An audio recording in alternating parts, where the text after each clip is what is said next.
Informação exclusiva, o Palmeiras está de olho em Elinho, atacante revelado no São Paulo, com ótima passagem pelo Red Bull Bragantino e que foi decisivo na conquista do seu time, o Toluca, em relação à Champions da CONCACAF. Vamos lá, do Palmeiras é o seguinte, até o Bocato, nosso companheiro, ele mandou uma matéria que eles apuraram e tal, que é muito assim um panorama de como o Palmeiras vê o mercado, principalmente esses caras se valorizando da Copa e tal.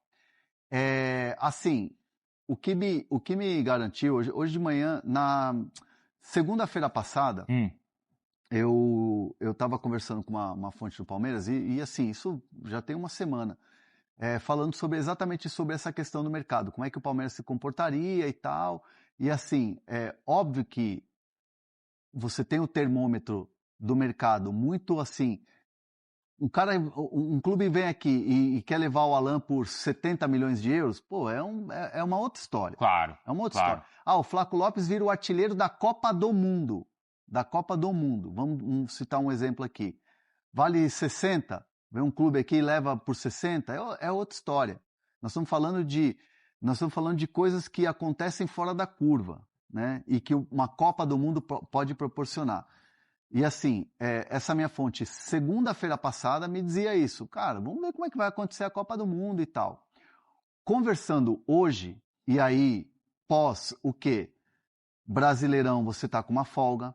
Pós classificação na Copa do Brasil, pegando Fortaleza, que é um time tecnicamente abaixo, está jogando a Série B. Sim. Você classificado na Libertadores, pegando o Cerro Porteño. E o sorteio foi bom na Libertadores Palmeiras. Só vai ser bom quando você falar tô nas quartas. É verdade. A gente tinha falado que o sorteio do Fluminense era bom e não... O exemplo do presente de Deus, ele serve para todo mundo. É verdade. Serve para todo mundo. E aí, hoje, essa fonte me diz o seguinte, vamos lá. Exatamente sobre dois jogadores específicos, que são os dois jogadores que hoje têm o maior potencial de receber proposta e de receber proposta alta pós-Copa do Mundo, que são Alan e o Flaco Lopes.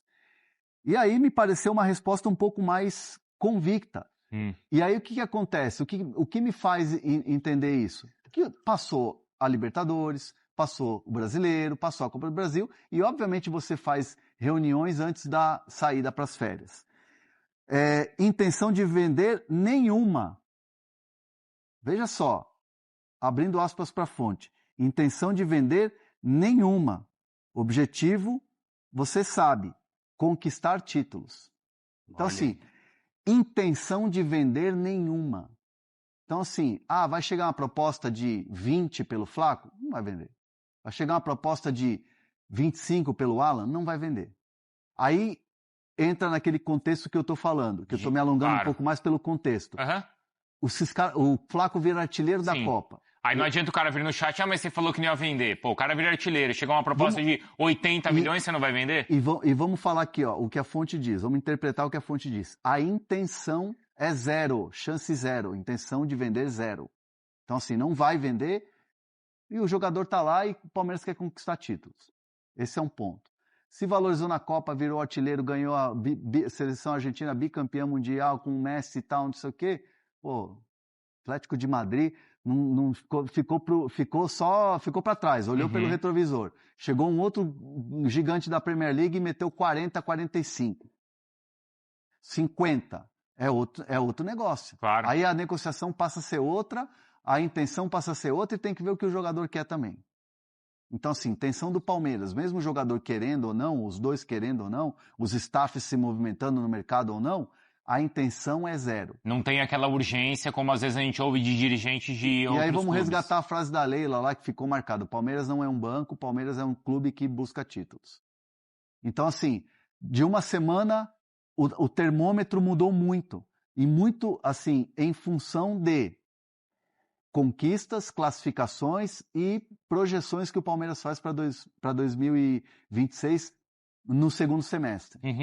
Me arrisco a dizer que se acontecesse uma catástrofe e o Palmeiras fosse eliminado da Libertadores, o mercado ia ser mais fácil de você vender. Sim. Imagina o Palmeiras disputando o Brasileiro e a Copa do Brasil. Além da frustração, tudo. Mas aí seria mais fácil você Agora é o seguinte, o Palmeiras tem aí 3 competições e a Leila falou pra gente aquele dia lá, né? Assim, ó, os jogadores têm contrato, a gente vai segurar. Mas é o que você falou, de repente alguém vai bem, estoura na Copa do Mundo, aparece uma proposta, não é, Bruno? Assim, muito acima do que é o normal, aí nenhum time resiste, né?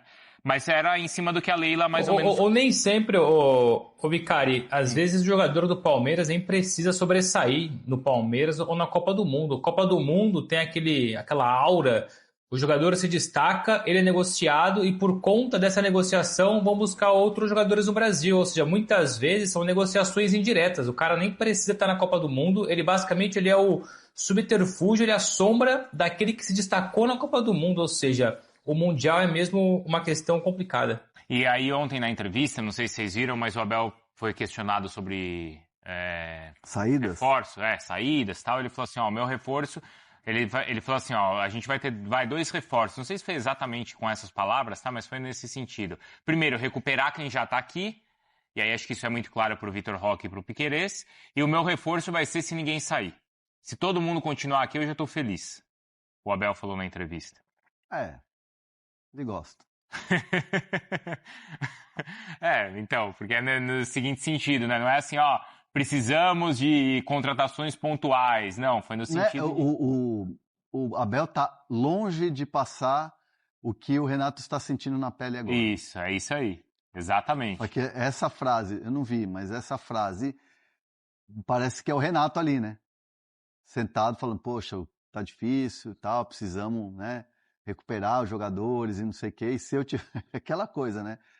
Querem que eu esteja aqui, beleza, se não... Mas o que ele falou foi nisso aí, ó. Se ninguém sair, ele já tá feliz. Ele não quer que ninguém saia. Agora, essa coisa de jogador te valorizar em Copa do Mundo, aí eu sei que você não vai gostar, mas é uma consequência que pode ser com o Danilo, né? Claro. Aí é outra história, né? Porque, ontem de novo o Danilo brilhou. Ter o gol e tal. Assim, o Palmeiras vê o Danilo hoje como algo muito distante. E aí eu vou fazer questão de colocar essa frase, muito distante. Palmeiras vê o Danilo hoje como algo muito distante. Porque sabe que ele vai se valorizar. Já é caro agora.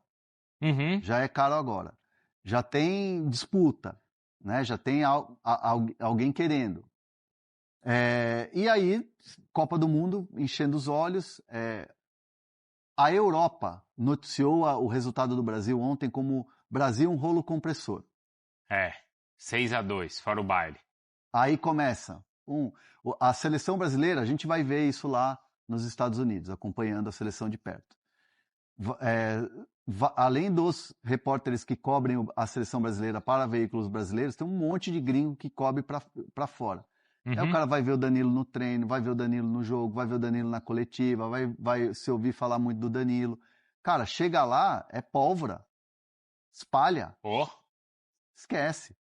Os agentes, claro, trabalhando. E o Danilo trabalha, para mim, com o maior que tem aí no mercado. Então, assim, acho que não é joguinho de cena do Palmeiras. Aquela coisa, vamos deixar quieto aqui, vamos fazer de difícil aqui para depois a gente ir em cima. O Palmeiras vai esperar, o Palmeiras vai ver, mas o Palmeiras vê que é algo muito distante hoje a contratação do Danilo. Tem aqui alguém perguntando... E assim, respeitando quem fala que está fechado, que está avançado e que avançou e tal. Mas a informação... Acho que a gente pode até pegar um depoimento do Bruno Andrade sobre isso. Acho que não tem isso, né? Não tem proposta. Sim, é fácil resumir a situação. O Hernan já explicou bem a parte aí do Palmeiras, da valorização do Danilo, com ou sem Copa do Mundo, com Copa do Mundo. Então, meus amigos, o preço, se hoje o preço é 40 ou perto disso, com Copa do Mundo então, e ele jogando, se destacando, mas enfim, a nossa informação é que o Palmeiras não entregou nenhuma proposta oficial ainda para o Botafogo. O Danilo, evidentemente, que sabe do interesse do Palmeiras. O Palmeiras tem muito interesse no Danilo, mas como eu disse o Hernan, é um alvo muito distante ainda. e o Danilo só vai tomar uma posição, mesmo que tivesse proposta em cima da mesa, fosse do Palmeiras, fosse do Flamengo ou do futebol inglês, só vai tomar uma posição depois de Copa do Mundo. Se antes da Copa do Mundo, antes de estar no estágio da seleção, ele já pensava dessa forma, imagina agora mergulhado no ambiente Granja Comari, mergulhado no ambiente seleção brasileira, pensando exclusivamente em Copa do Mundo. Ele nem sequer pensa em negociação nesse momento. A frase do Abel ontem, ó, o Chico mandou pra gente aqui, ó. Às vezes o melhor reforço é não vender ninguém. Foi essa a frase do Abel ontem na questão de contratar ou não reforço. Boa frase, inclusive. É estar todo mundo juntinho como estamos aqui, recuperar os jogadores que temos lesionados, que vocês sabem. É isso, fizemos ajustes com o Barbosa. Alguém perguntou aqui da venda, né, que o UOL mostrou que o Palmeiras precisa vender. Na verdade, Lucas, está no balanço do Palmeiras, a gente mostrou aqui. O balanço é mensal e tem o balanço por temporada. A projeção da temporada era essa, era o Palmeiras projeta em vendas arrecadar 300 milhões de reais. Então, e a gente perguntou isso para a Leila semana passada. Leila, vocês têm isso no balanço. E aí, vai ser fácil segurar esses jogadores? Ela falou que vai. Quer dizer, ela falou, o jogador tem contrato. Vamos lá, você pode a venda para você cumprir a meta de prazo, de balanço e tal, a meta orçamentária, você tem duas maneiras. E tem também a questão do fluxo de caixa que é importante. Mas o Palmeiras é um clube rico, tá no azul e tal, mas por que tem problema de fluxo de caixa? Isso qualquer empresa tem, que tem grandes saídas e tal. A folha do Palmeiras é gigantesca, o Palmeiras tem um gasto mensal gigante. E aí você tem um fluxo de caixa que às vezes fica prejudicado. E aí o Palmeiras, claro, precisa consertar, entre aspas, ou melhorar o fluxo de caixa para os próximos meses, até o final do ano. Isso é gestão e é visão a longo prazo, né? Isso tá no balanço e tudo mais. E tem a meta orçamentária. Isso. E o Palmeiras tem que cumprir os dois. Tem que ter um fluxo de caixa saudável e uma meta orçamentária que você já colocou no começo do ano quando você faz as projeções. Então, assim, o Palmeiras precisa vender para isso. Só que para vender, não necessariamente você precisa vender o Flaco Lopes, isso, o Alan, ou, sei lá, chuta aí qualquer um, o Andrés. Quem pode vender, isso. Você tem outras possibilidades. Você pode ir somando ali, vende um jogador esse que é da base, esses que vendem lá fora, mas você tem um Kaique Naves, que é um jogador que está fora, que é do Palmeiras, deve ser vendido. Isso. Você pega um jogador qualquer desses meninos aí que estão surgindo, que já tiveram proposta, possibilidade de você vender e fazer um caixa. O Luigi. É que assim, parece que a gente está tratando o jogador, e jogador é ser humano, e a gente tem que olhar o lado humano, mas às vezes a gente não pode tratar como mercadoria. Mas o Luigi é um jogador que o Palmeiras vê com muito bons olhos vender na janela. É um jogador que está, inclusive, para venda. Óbvio que se você pegar o telefone e apurar e ligar no Palmeiras, os caras não vão te falar. Os caras não vão falar desse jeito, porque vão proteger o ativo. Claro. Mas a gente sabe de bastidor que o Luigi é um jogador que está aí para venda. Um que sempre tem proposta, por exemplo, né, que pelo menos não é, Bruno, a gente sempre fala, é o Benedetti, que sempre tem sondagem. Tá machucado agora. E agora com... Não sei, tá machucado agora. Ele entrou ontem, né? Ele entrou ontem no final do jogo. Tá voltando, então. Mas assim, de repente, com a chegada do... Um que é garantido que vai sair é o Naves. O Naves é garantido. É uma questão mesmo se vai ser por 4, por 5 ou por 6 milhões de euros. Mas esse é garantido. O Palmeiras já trabalha com a venda dele e, ao que tudo indica, é para Portugal. Ele não fica no Alverca, né? O Alverca termina o contrato de empréstimo, ele volta para o Palmeiras, mas já com a promessa de voltar para Portugal, para um clube de uma prateleira um pouco maior. Sem contar os diversos jogadores que o Palmeiras tem aí espalhados pela Europa, pelo mundo, em que o Palmeiras tem 20% de mais-valia, 30% de direitos econômicos, 40% de futura venda. O Pedro Lima, volante, que foi oficializado semana passada pelo Sporting, eu já não me recordo agora de cabeça qual a porcentagem do Palmeiras, mas o Palmeiras abocanhou aí já alguns milhões com essa negociação, em reais, né? Não em euros. Mas é isso, o Palmeiras vai pingando direto e indiretamente muita coisa na conta do Palmeiras que muitos torcedores não acompanham, né? Porque tem jogador em Portugal, tem jogador na Espanha, tem jogador, sei lá, no Reino Unido. Ó, inclusive, Bruno, o chat está perguntando, e a gente fala do Corinthians já estão perguntando do André, e tem história do Memphis também para a gente falar, né? Só para fechar do Palmeiras, até uma comparação aqui, os clubes fazem essa projeção orçamentária envolvendo venda, envolvendo direito de televisão, envolvendo arrecadação no estádio e também as metas esportivas. E às vezes você não atinge algumas, mas em outras você consegue compensar. Olha em metas esportivas do Palmeiras para esse ano, pensando, claro, não que ele só quer chegar nessas fases, mas pensando no orçamento enquanto ele receberia atingindo essas fases. No Campeonato Paulista, a projeção seria semifinal. Então ele já superou. Bateu o campeão. Libertadores, quartas de final. Com 4 vitórias na fase de grupos. Acho que não teve 4 vitórias, né, na fase de grupos. 4 vitórias, acho que teve sim. Ganhou do Sporting Cristal fora, ganhou agora aqui do Júnior, 2. Acho que não teve, porque fez 11 pontos, não teve. Ganhou do Cerro? Ah, não, perdeu. Empatou com o Cerro e perdeu do Cerro. Aliás, deixa eu dar uma notícia. E só completando, que eu lembrei agora. Quartas da Copa do Brasil e G4 do Brasileiro.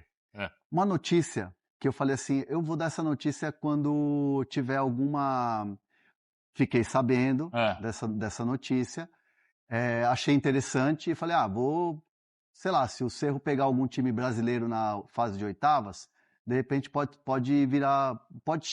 ser uma notícia. Mas aí virou que é adversário do Palmeiras. Uhum. O Cerro Porteño fez uma investida no começo do ano, em janeiro, para contratar o Maurício Gagliotti como CEO. Ex-presidente do Palmeiras, bicampeão da Libertadores, campeão brasileiro, campeão de tudo, né? O Maurício Gagliotti, um dos maiores vencedores aí da história do Palmeiras, para muitos o maior presidente da história da Sociedade Esportiva Palmeiras, recebeu o convite para ser CEO do Cerro Porteño. E obviamente ele agradeceu e tal, e recusou a oferta. Imagina como é que estaria a cabeça do Gagliotti agora sendo CEO do Cerro Porteño e o palmeirense do jeito que ele é, que vai no jogo e fica nervoso. Com a história que tem no clube. A história que tem no clube, enfrentando como CEO, mesmo como CEO, gestor. Profissional, ali, né? Profissionalmente enfrentando o Palmeiras. Enfrentando o Palmeiras. E você sabe? O Marcelo Paes também teve oferta do Cerro Porteño, lembra? Então, Marcelo Paes também teve. Eles queriam um profissional brasileiro ali. Buscaram 2 caras que são de sucesso aqui no Brasil, né? E você sabe por que não deu certo, Hernan? O Gagliotti tá num momento assim que ele tá cuidando muito da vida pessoal e tal, tá cuidando muito das coisas dele, da empresa dele. Uhum. Enfim, vai aos jogos do Palmeiras, é um cara presente no vestiário, quando é convidado em viagens ele vai. A gente encontrou com ele lá na final da Libertadores. Encontramos. Tá sempre nos principais jogos da própria Libertadores, viajando, da Copa do Brasil, enfim, do Brasileiro. É um cara que é presente dentro do vestiário, é um cara que... O elenco gosta dele, né? O elenco gosta dele e é importante citar que não vou colocá-lo nesse balaio, mas muitas vezes ele acaba servindo como um cara que dá muito conselho dentro da diretoria e para o próprio Abel Ferreira, porque ele e o Abel construíram uma amizade muito, muito forte. Né? Foi o Gagliotti que trouxe o Abel para o Palmeiras. Foi o Gagliotti que trouxe o Anderson Barros para a diretoria. Então há um fechamento muito grande entre eles, né? Há um respeito muito grande. Então muitas vezes até rola um conselho ali ou outro, o que você acha que eu deveria fazer em tal situação? Então o Gagliotti é um cara que informalmente é uma espécie de conselheiro aí dessa diretoria e também da comissão técnica. Então não fazia sentido, agradeceu o convite e não foi. Na volta, hein, da Libertadores, então, vai ter Cerro e Palmeiras. O Porco na Rede tá louco aqui, viu, Bruno Andrade, que o Enciso apareceu lá na seleção paraguaia com a camisa do Palmeiras. Acho que era a camisa do Maurício, né? Então, porque o Enciso... Ou do Gomes, né? O Enciso, ele gostou... Ele queria ter vindo pro Palmeiras. Ele é muito amigo do Gomes. Muito amigo do Gomes. Assim, são parceiros. O Gomes fez uma forcinha, inclusive, para ele vir. Só que acabou não dando certo, porque o clube na época não liberou e tal, ele estava na Premier League e ele queria ter vindo para o Palmeiras. E ele dá uma entrevista meses atrás falando, quem sabe um dia. Mas hoje não é uma realidade do Palmeiras. Isso não quer dizer que o Palmeiras está de olho, isso não quer dizer que o Palmeiras vai contratar, isso não quer dizer que faz parte dos planos do Palmeiras agora. É um jogador bem avaliado? Claro que é. como foi bem avaliado quando o Palmeiras tentou contratar. E o Enciso, pelo fato de ter tanto o jogador do Paraguai aqui, né? São 2, mais um que é naturalizado. Mas assim, o Gomes fala muito bem do Palmeiras para todo mundo. Então o jogador acaba querendo, né? E aí ganhou a camiseta do Palmeiras. Ele tava ontem e outra, lá na... se eu não me engano, aí podemos puxar a nossa memória, a nossa memória genial do Chico De Laurentiis, do Bocato aí que estão acompanhando a gente. Mas se eu não me engano, o Enciso, que estava machucado na época, apareceu fazendo um treinamento com a camisa do Palmeiras. E na época o Palmeiras estava negociando ou queria contratar. E aí a internet quebrou na época. A torcida do Palmeiras ficou enlouquecida. Porque acho que ele apareceu meio que batendo bola, fazendo uma recuperação ali, e ele estava com a camisa do Palmeiras. Eu acho que é isso. Eu lembro dessa e lembro do Justin Bieber com a camisa do Egídio também. Você lembra? Sorry. O Egídio cantando. Eu lembro do Carlito Tevez indo dar coletiva no Corinthians com uma jaqueta, um casaco do Manchester United. Não sei se vocês lembram dessa cena. Eu lembro dessa daí também. O Memphis não apareceu lá na Holanda, lá na seleção com o moletom do Corinthians? O Memphis? Agora? Mas o Tevez foi dar coletiva com a camisa do United, né? Aí é complicado. Aí é várzea, né? Não, mas aí é várzea, né? Aí é várzea. Não precisa. Informação exclusiva, o Palmeiras está de olho em Elinho, atacante revelado no São Paulo, com ótima passagem pelo Red Bull Bragantino e que foi decisivo na conquista do seu time, o Toluca, em relação à Champions da CONCACAF. Nesse sábado, empate em 1-1 no tempo normal entre o Toluca e o Tigres. Na decisão por pênaltis, o Toluca venceu por 6-5 e se sagrou campeão, garantindo vaga no Intercontinental de Clubes e também na Copa do Mundo de Clubes. Preciso registrar que o Elinho, que é alvo do Palmeiras, viveu nessa temporada seus melhores números, são 35 jogos, 11 gols e 9 assistências. Se a gente dividir o percentual de participação em gols pelo número de jogos, ele nunca havia alcançado números tão bons. Sobre o interesse do Palmeiras, antes de gravar esse vídeo, ouvi de uma pessoa que trabalha com o Elinho o seguinte, abre aspas, não fizeram uma oferta oficial, mas o Palmeiras é uma das possibilidades para a janela do meio do ano. É só importante registrar que o Toluca havia desembolsado 13 milhões e meio de euros para contratá-lo do Red Bull Bragantino. O Elinho é titular absoluto por lá e o dono do clube é extremamente rico. Se trata de uma negociação das mais complicadas, em que haveria necessidade de Bertolucci e jogador demonstrarem muita intenção de sair, para que o Toluca optasse por esse caminho. De qualquer forma, mais um jogador super interessante na pauta alviverde. Palmeiras que deve perder Flaco Lopes na metade do ano e pode ficar também sem o Alan, jogador que é pretendido por gigantes do futebol europeu. Curtiu o vídeo? Não esquece de deixar like, de se inscrever no canal. A gente se encontra assim que surgir notícia. Gente, tchau. Valeu por acompanhar mais um giro de notícias do Palmeiras. Aqui você fica sempre bem informado sobre tudo o que acontece no Verdão. Deixe seu like, se inscreva no canal e ative o sininho para não perder as próximas atualizações. Até o próximo vídeo. Forte abraço.